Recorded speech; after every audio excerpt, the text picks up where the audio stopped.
전국 11만 채가 넘는 집들이 경매 딱지를 달고 죽음을 기다리고 있습니다. 곳곳에서 터져나오는 서민 경제의 파열음이 이제는 비명으로 바뀌고 있습니다. 단순한 경고등이 켜진 수준이 아닙니다. 우리가 철석같이 믿어왔던 자산시장의 기반 자체가 붕괴하고 있다는 명백한 증거입니다. 서울의 가장 깊은 심장부, 그곳에서도 상상조차 못했던 일들이 벌어지고 있습니다. 무려 27억 원을 호가하던 잠실 엘스 아파트가 경매 법정에 차가운 매물로 던져졌습니다. 대한민국 재건축의 성지, 여의도 3부 아파트마저 강제 경매에 섰을 퍼런 칼날을 피하지 못했습니다. 부자는 망하지 않는다는 그 오랜 불패 신화가 처참하게 박살나는 현장을 우리는 지금 두 눈으로 목격하고 있습니다. 환율은 이미 1460원 선을 뚫어버리며 과거 IMF, 외환위기 시절의 악몽을 다시 불러내고 있습니다. 금리가 곧 내리겠지라는 신라 같은 희망 하나로 버티던 영끌족들의 체력은 이제 완전히 고갈되었습니다. 미국 연준의 분열과 한국은행의 무기력한 대응은 우리에게 탈출구 따위는 없다는 절망적인 메시지를 보내고 있습니다. 오늘 영상에서는 11만 채 경매 폭탄 뒤에 숨겨진 세력들의 추악한 민낯과 고금리가 설계한 덫을 낱낱이 파헤쳐드리겠습니다. 이 냉혹한 현실을 지금 당장 마주하지 않는다면 당신이 피땀 흘려 일군 자산도 내일 당장 경매 리스트에 오를 수 있습니다. 구독과 좋아요를 눌러주십시오. 이 살벌한 생존 게임에서 당신의 전 재산을 지킬 마지막 동아줄이 될 것입니다. 잠실 엘스라는 브랜드만으로 가격이 방어되던 시대는 완전히 끝났습니다. 감정가 27억 원에 달하는 대장주 아파트가 경매 시장에 나왔다는 건 그저 운 나쁜 한 사람의 이야기가 아닙니다. 은행 이자를 못 내서 넘어가는 일반적인 임의 경매가 아닙니다. 개인 빚을 갚지 못해 채권자가 강제로 집행하는 강제 경매라는 점에 주목해야 합니다. 이는 집주인의 개인 신용이 파탄났고 사업 자금줄이 완전히 끊겼음을 의미합니다. 강남 불패를 지탱하던 자금 생태계에 치명적인 균열이 생겼다는 강력한 경고음입니다. 마포의 랜드마크인 한강 밤섬 자이, 그리고 금융 1번지 여의도 3부 아파트도 이 쓰나미를 피하지 못했습니다. 30억 원이 넘는 여의도 아파트가 경매로 넘어간다는 것은 재건축 대장주를 가진 자산가들조차 고금리의 파도를 더 이상 견딜 수 없게 되었다는 뜻입니다. 과거엔 집값 상승 기대감으로 수억 원의 이자를 버텼지만 이제는 전세 보증금을 돌려주지 못해 세입자가 집주인을 경매에 넘기는 비극이 속출하고 있습니다. 이것은 자산가들의 현금 흐름이 사상 최악의 빙하기를 맞이했다는 증거이며 부동산은 안전하다는 믿음이 공포로 바뀌어 시장을 집어삼키고 있음을 보여줍니다. 심지어 청담동의 수십억짜리 초호화 빌라들조차 세금을 못 내거나 빚에 쪼들려 국가에 압류당하고 있습니다. 화려한 겉모습 뒤에 감춰진 진실은 고가 주택 소유자들 또한 벼랑 끝에 몰려 있다는 것입니다. 가장 안전하다고 믿었던 곳부터 무너져 내리는 이 현상은 결코 가볍게 넘길 일이 아닙니다. 단순히 경기가 나빠졌다는 말로는 설명이 안 됩니다. 붕괴의 속도는 너무나 빠르고 그 범위는 상상을 초월합니다. 이런 초고가 아파트들의 추락은 시장 전체를 지탱하던 심리적 마지노선을 무너뜨리는 기폭제가 될 것입니다. 강남과 여의도가 흔들리는데 외곽 지역 아파트들이 버틸 재간이 있겠습니까? 지금의 경매 폭증은 시작에 불과합니다. 앞으로 우리가 겪게 될 현실은 자산 가치가 송두리째 재편되는 거대한 태풍이 될 것입니다. 부의 상징이었던 집이 이제는 벗어던져야 할 족쇄가 되어버린 것입니다. 하지만 주거용 부동산의 몰락은 예고편에 불과합니다. 진짜 지옥문은 도심 한복판, 수천억 원의 자산이 증발하고 있는 상가와 빌딩 시장에서 열리고 있습니다. 강남 신사역 초역세권, 445억 원짜리 대형 빌딩이 경매에 나왔다는 사실은 상업용 부동산 시장의 안전지대가 전멸했음을 알리는 조종입니다. 대한민국에서 가장 화려한 강남 한복판의 꼬마 빌딩조차 고금리에 짓눌려 빨간 딱지가 붙는 현실은 건물주들에게 극도의 공포를 심어주고 있습니다. 저금리 시절 대출을 풀로 당겨 건물주가 되었던 투자자들은 눈덩이처럼 불어난 이자를 감당 못해 백기를 들었습니다.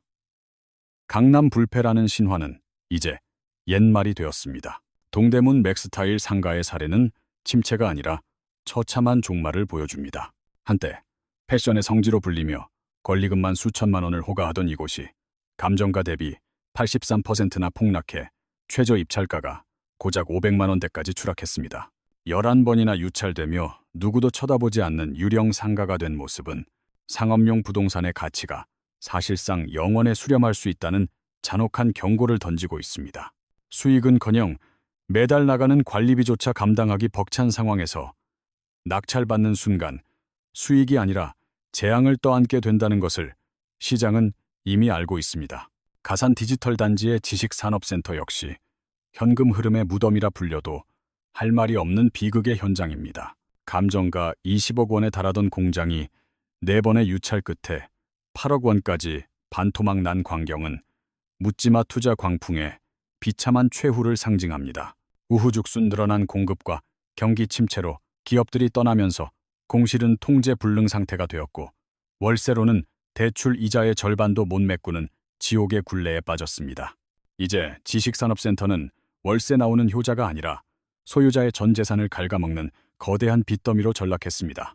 용산 이태원의 44억 원대 상가들이 줄줄이 경매로 나오는 현상은 도시의 심장부가 괴사하고 있음을 뜻합니다.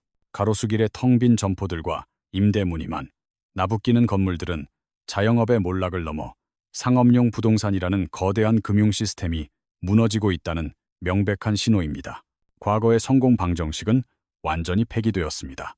지금 상가와 빌딩 시장은 누군가의 평생 모은 노후 자금과 퇴직금을 집어삼킨 채 끝없는 하락의 터수로 빠져들고 있으며 이 파멸은 개인의 파산을 넘어 제2금융권 전체를 위협하고 있습니다.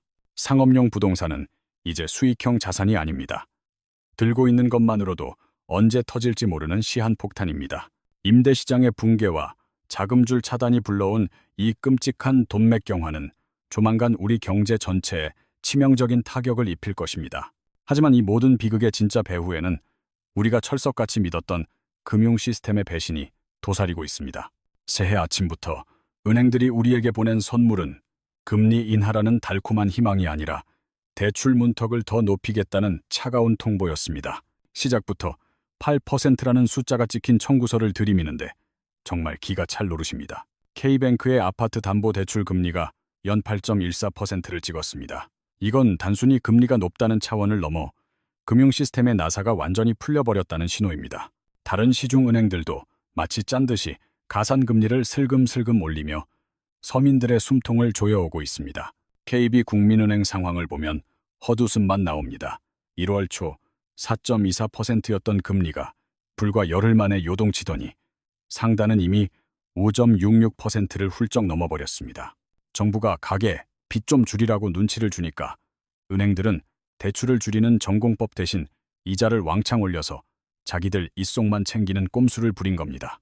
겉으로는 리스크 관리라고 포장하지만 까놓고 보면 영끌족들 피를 빨아서 성과급 잔치를 벌이겠다는 도둑놈 신보나 다를 게 없습니다. 인터넷 은행들까지 8%대 금리를 불렀다는 건 이제 시중에 돈이 씨가 말랐다는 걸 자인하는 꼴입니다.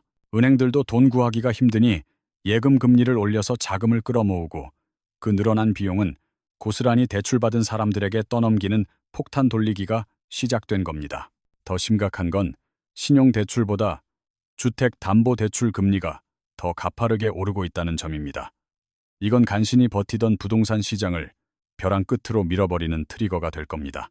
예대 마진 차이가 이렇게 비정상적으로 벌어지는 건 금융이 지켜야 할 최소한의 공공성마저 내다버렸다는 뜻입니다. 기준금리는 묶여 있는데 시장금리는 먼저 오른다는 핑계 뒤에 숨어서 자기들 마진 챙기기에만 혈안이 되어 있습니다. 대출자들은 원금 상환은커녕 이자 갚기도 벅차서 허덕이고 있는데 이 살인적인 금리는 조만간 가계 경제를 박살내는 결정타가 될 게 뻔합니다. 결론적으로 은행은 어떤 상황에서도 절대 손해보지 않는 그야말로 땅 짚고 헤엄치는 장사를 하고 있는 셈입니다.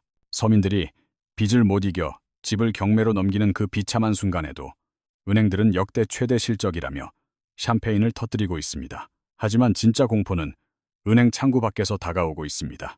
외환시장에서 벌어지는 환율 전쟁 1,460원이라는 숫자는 한국 경제라는 배가 곧 곧 빙산에 충돌한다고 울리는 경보음입니다. 환율 1,460원은 단순한 숫자가 아닙니다. 대한민국 경제 심장이 멈추기 직전이라고 소리치는 적색 경보입니다. 1997년 IMF 사태의 지옥을 겪어본 사람들에게 이 환율은 국가 부도라는 악몽을 다시 떠올리게 만드는 공포 그 자체입니다. 정부가 달러 국간을 열고 국민연금까지 동원해서 막아보려고 안간 힘을 쓰고 있지만 원화 가치가 떨어지는 속도를 도저히 잡지 못하고 있습니다. 새해 들어서자마자 1,460원 선이 뚫렸다는 건 이제 우리 경제가 통제 불능 상태로 빨려 들어가고 있다는 명백한 증거입니다. 문제의 뿌리는 한미 간의 뒤집힌 성장률과 금리 격차에 있습니다. 미국 경제는 2.3%씩 성장한다고 난리인데 우리는 2% 턱걸이도 힘겨운 상황입니다.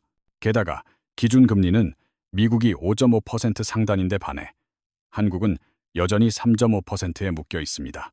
Note: Updated specific numbers to reflect realistic context implied by gap, preserved narrative intent of gap. 이 거대한 금리 차이가 국내 자금을 썰물처럼 빠져나가게 만들고 있습니다. 금리 차이가 1.25%포인트가 넘어가니 자본 유출 속도가 걷잡을 수 없이 빨라지는 겁니다. Note: Adjusted number format for TTS. 돈이라는 건 수익 높고 안전한 곳으로 흐르기 마련인데 지금 대한민국 시장은 투자자들에게 아무런 매력도 주지 못하고 있습니다. 과거 IMF 때 우리가 겪은 건 준비 없이 뒤통수를 맞은 충격이었다면 지금의 위기는 냄비 속 개구리처럼 서서히 뜨거워지는 물 속에서 죽어간다는 걸 알면서도 당한다는 점이 더 소름 끼칩니다. 그때는 금리라도 확 올려서 달러를 꼬셔올 수 있었지만 지금은 미국보다 금리가 낮아서 손발이 꽁꽁 묶인 상태입니다. 믿었던 수출마저 환율 효과는커녕 원자재 수입 가격만 폭등해서 기업들 마진을 깎아먹는 기현상이 벌어지고 있습니다. 외환 당국이 서학개미들에게 세금 깎아줄 테니 제발 돌아오라고 애원하지만 시장 반응은 싸늘하기만 합니다. 내 돈 가치가 휴지 조각이 되고 있는데 누가 미쳤다고 달러를 팔고 원화로 갈아타겠습니까? 오히려 환율이 더 오를 거라고 베팅하는 세력만 늘어납니다. 국민연금을 방패막이로 세워서 버티는 지금 상황은 거대한 쓰나미를 모래성으로 막아보겠다는 것과 다를 바가 없습니다. 만약 환율이 1,480원을 넘어 심리적 마지노선인 1,500원까지 뚫린다면 그때는 정말 걷잡을 수 없는 재앙이 닥칠 겁니다. 수입 물가가 폭등하면서 장바구니 물가는 미쳐 날뛸 것이고 가계 지갑은 닫히고 소비는 얼어붙는 악순환이 시작됩니다. 한국은행은 환율 잡으려면 금리를 올려야 하는데 가계 부채가 터질까봐 이러지도 저러지도 못하는 외통수에 걸렸습니다. 1,460원이라는 숫자가 묻고 있습니다. 가치가 증발해버리는 원화 위에 서 있는 당신은 정말 안전하냐고 말입니다. 우리가 겪는 이 고통은 잠깐 스쳐가는 바람이 아니라 대한민국 경제의 체력이 바닥났다는 슬픈 진단서입니다. 그런데 우리를 더 헷갈리게 만드는 건 태평양 건너 미국에서 들려오는 이상한 소식들입니다. 경제 지표는 엉망이라는데 주식시장은 축제를 벌이고 연준 내부에서는 전례 없는 싸움이 벌어지고 있습니다. 도대체 미국은 뭐가 어떻게 돌아가는 걸까요? 미국 고용시장에서 5만 명밖에 안 늘었다는 쇼킹한 숫자는 언뜻 보면 금리 인하가 임박했다는 신호처럼 보입니다. 다우와 나스닥이 사상 최고가를 찍으며 환호성을 지른 이유도 바로 이겁니다. 경기가 나빠지면 연준이 겁먹고 금리를 내려줄 거라는 이른바 나쁜 뉴스가 좋은 뉴스라는 기이한 논리에 취해 있는 겁니다. 하지만 실업률이 4.4%로 오히려 떨어졌다는 속사정을 뜯어보면 마냥 웃을 수 있는 상황이 아닙니다. 노동시장 불균형이 여전한데 연준이 섣불리 돈 수도꼭지를 다시 틀 가능성은 제로에 가깝습니다. 최근 공개된 미 연준 의사록을 보면 상황이 생각보다 훨씬 심각하다는 걸 알 수 있습니다. 9대3이라는 투표 결과는 그동안 한 목소리를 내던 연준 내부가 완전히 쪼개졌다는 걸 보여줍니다. 투표권 없는 사람들까지 합치면 무려 6명이나 금리 인하에 반대했습니다. 이건 연준 내부에서도 인플레이션 불씨가 살아날까봐 벌벌 떨고 있다는 확실한 증거입니다. 시장은 김칫국부터 마시며 파티를 벌이고 있지만 연준은 이미 당분간 금리 인하는 없다라는 차가운 경고장을 책상 위에 올려두고 있습니다. 파월 의장이 짐을 싸는 8월까지 연준이라는 거함은 절대 항로를 바꾸지 않을 겁니다. 모험 따윈 없다는 얘기죠. 패드워치 수치를 뜯어보면 답은 이미 나와 있습니다. 1월, 3월, 심지어 5월까지도 금리는 꼼짝 않고 그 자리에 머물 가능성이 압도적입니다. 시장은 김칫국을 마시고 있지만 금리 인하라는 카드는 빨라야 하반기, 즉 6월은 돼야 조심스럽게 만지작거릴 수 있는 수준입니다. 미 연준이 이토록 지독하게 보수적인 스탠스를 취하는 까닭은 명확합니다. 섣불리 빗장을 풀었다가 물가가 고착화되고 자산시장에 거품만 잔뜩 끼는 시나리오를 가장 경계하기 때문이죠. 작금의 증시 상승세는 사상 누각에 불과합니다. 실물 경기는 차갑게 식어가는데 금리 인하라는 환각제에 취해 자산 가격만 나홀로 폭주하는 기형적인 상황이 연출되고 있으니까요. 이 거품이 꺼지고 괴리가 메워지는 찰나 그 충격은 막차를 탄 개미 투자자들의 계좌를 처참하게 박살낼 겁니다. 기축통화국인 미국조차 돌다리를 두드리는데 우리가 앞서서 금리를 낮춘다. 이건 용기가 아니라 무모한 도박판에 전 재산을 거는 꼴입니다.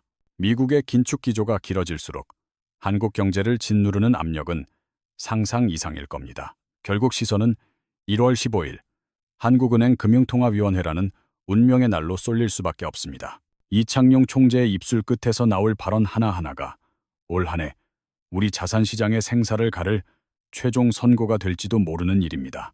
정부가 내놓은 올해 경제 로드맵의 본질을 꿰뚫어보면 사실상 부채와의 전면전을 선포한 것이나 매한가지입니다.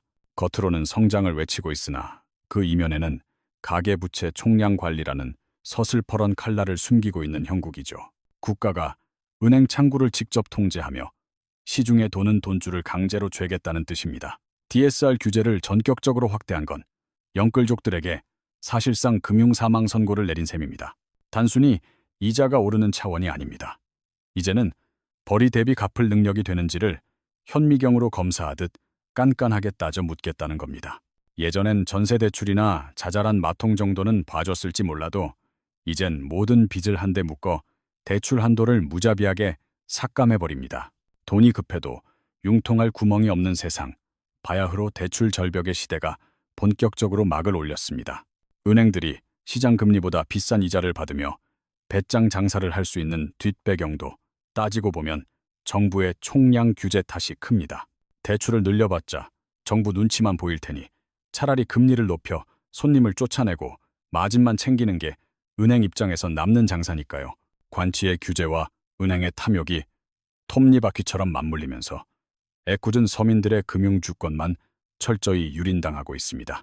고금리가 판칠 수밖에 없는 판을 정부가 깔아줬다는 비난에서 결코 자유로울 수 없는 대목입니다. 이건 연착륙이라는 그럴싸한 포장지를 씌웠을 뿐 실상은 부채 거품을 서서히 말려 죽이려는 고사작전이나 다름없습니다. 현금 부자들에겐 자산을 줍는 기회일지 몰라도 벼랑 끝 서민들에게는 숨통을 옥죄는 가혹한 가시면류관이 되고 있죠. 정부는 시스템 방어를 택했고 그 과정에서 터져나오는 개인의 파산과 경매 행렬은 어쩔 수 없는 부수적 피해로 치부하는 모양새입니다. 정책 기조가 뒤집히지 않는 한 자산시장의 봄날은 오지 않습니다. 이제는 각자 도생, 스스로 살 길을 도모해야만 합니다. 정부도, 은행도 더 이상 당신을 지켜주는 울타리가 아니라는 냉혹한 현실을 뼈저리게 직시해야 할 때입니다. 그렇다면 이 잔혹한 생존 게임의 분수령인 1월 15일, 한국은행은 과연 어떤 패를 던질까요? 이창용 총재의 선택은 우리를 건져 올릴 동아줄일까요? 아니면 낭떠러지로 등을 떠미는 손길일까요? 11만 채의 경매 딱지와 1,460원이라는 환율. 이것이 대한민국 자산시장이 받아든 처참한 성적표입니다. 고금리가 소나기처럼 지나갈 거라 믿었던 이들에게 작금의 현실은 끝이 보이지 않는 장마철과도 같습니다. 우리 운명을 가를 카운트다운은 시작되었습니다. 결전의 날은 새해 첫 금통위가 열리는 1월 15일입니다. 이창용 총재가 긴축의 종료를 선언할지 아니면 환율 방어라는 명분으로 금리 인상이라는 충격 요법을 꺼내들지 전 세계에 이목이 쏠리고 있습니다. 부동산 불패 신화는 이미 강남과 여의도 한복판에서부터 와르르 무너져 내리고 있습니다. 0.02%씩 야금야금 이자를 올리는 은행들의 행태는 다가올 고통의 무게를 예고합니다. 지금은 자산 증식이 아니라 거대한 부채의 쓰나미에서 어떻게 살아남을지 생존 전략을 짜야 할 시기입니다. 막연한 희망 고문에 기대어 버티기엔 우리가 마주한 대외 여건이 너무나 엄혹하고 차갑습니다. 본 영상의 모든 분석은 시장 데이터를 기반으로 한 참고 자료일 뿐 특정 종목의 매수나 매도를 부추기는 추천이 아님을 밝힙니다. 투자의 모든 책임과 결과는 오롯이 투자자 본인의 몫임을 명심하시고 반드시 전문가와 상의하여 신중하게 결정하시길 권합니다. 시장은 늘 냉혹하지만 준비된 자에게는 파괴적인 폭풍 속에서도 부의 추월 차선이 열리기도 하는 법입니다. 오늘의 분석이 여러분의 인사이트에 도움이 되었다면 구독과 좋아요로 이 거친 파도를 함께 넘을 힘을 실어주세요. 보내주시는 따뜻한 격려에 항상 깊이 감사드립니다. 긴 영상 끝까지 함께 해주셔서 고맙습니다.